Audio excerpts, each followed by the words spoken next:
addition to being there for his patients at the Edwards Clinic or KSB, Dr. Kahn also reached out to the medically underserved in Dixon and actually around the world. In the late 1990s, when a refugee crisis developed along the border of Kosovo, Dr. Kahn packed up medical supplies, went off to Eastern Europe to take care of the displaced persons of that conflict. A little closer to home in 2005, Dr. Kahn was there in the aftermath of Hurricane Katrina, tending the needs of New Orleans flood-ravaged residents. And in addition, Dr. Kahn worked with other local physicians as a healthcare resource for the medically underserved right here in our community. Dr. John Ortman is going to tell us a little bit more about his experiences and his work with Dr. Kahn in the Volunteer Care Center.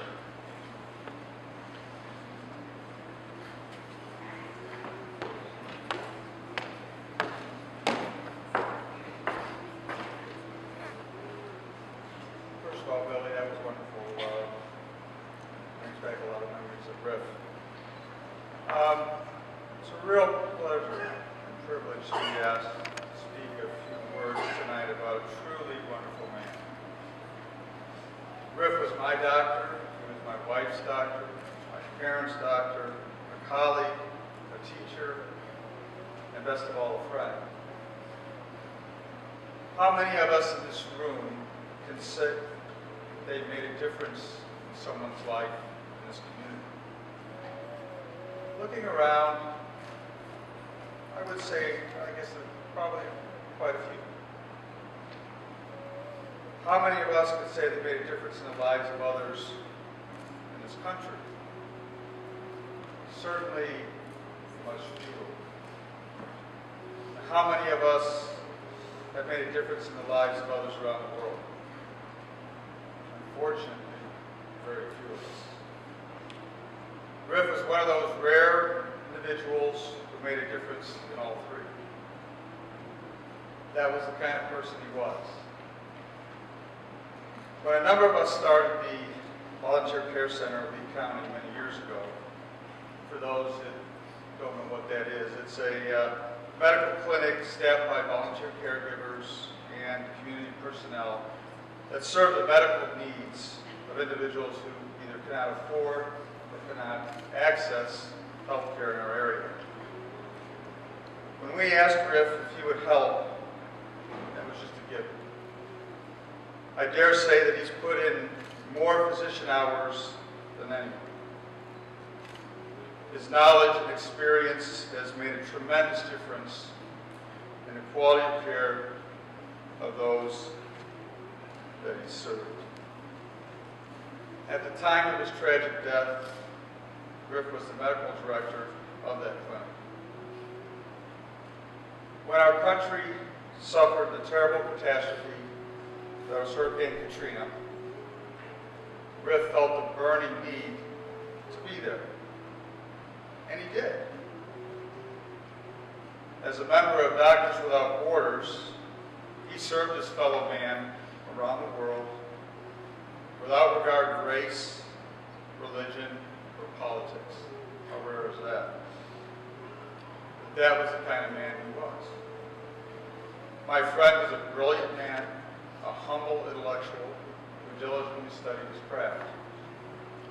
And as any of his patients, or certainly his colleagues would attest, he could recite the medical literature and study after study by memory. It was truly a gift.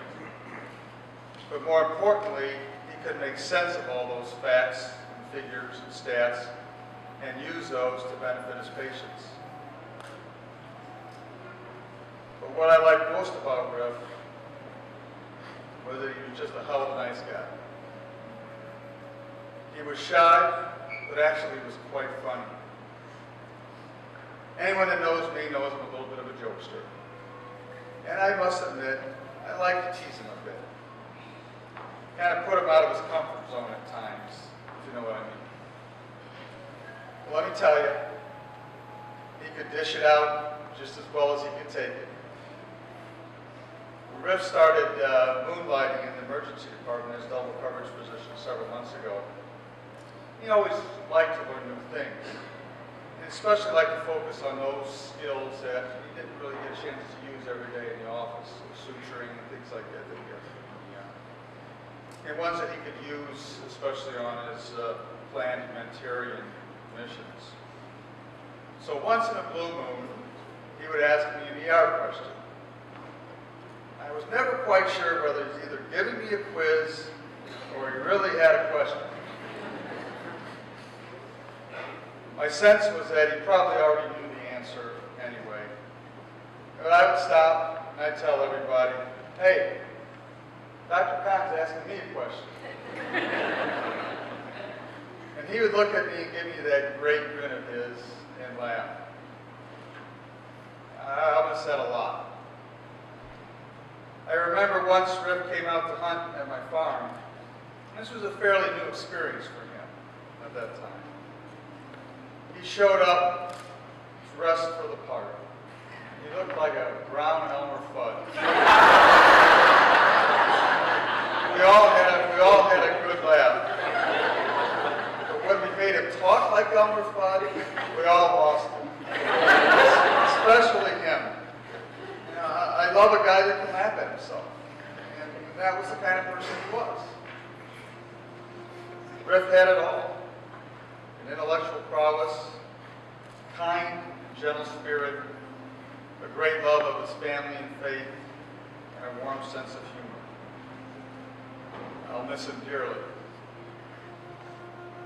I'm reminded of the Nike commercial some years back about Michael Jordan. It asked us to be like Mike. Just imagine what the world would be like if we were all a little more like Rif. I was asked to tell you that a memorial fund has been set up and established to benefit the VCC Clinic in Dr. Kahn's honor. And you can donate to that in a couple of ways. There's some baskets at the end of the hall, outside in the lobby. And then on this sheet, I forget what they call this, I don't want to call it a program, but on this sheet at the bottom is the address of the Volunteer Care Center. And they certainly could use the money. It does great work, and he was a great man in providing care in that clinic. And I encourage all of you to honor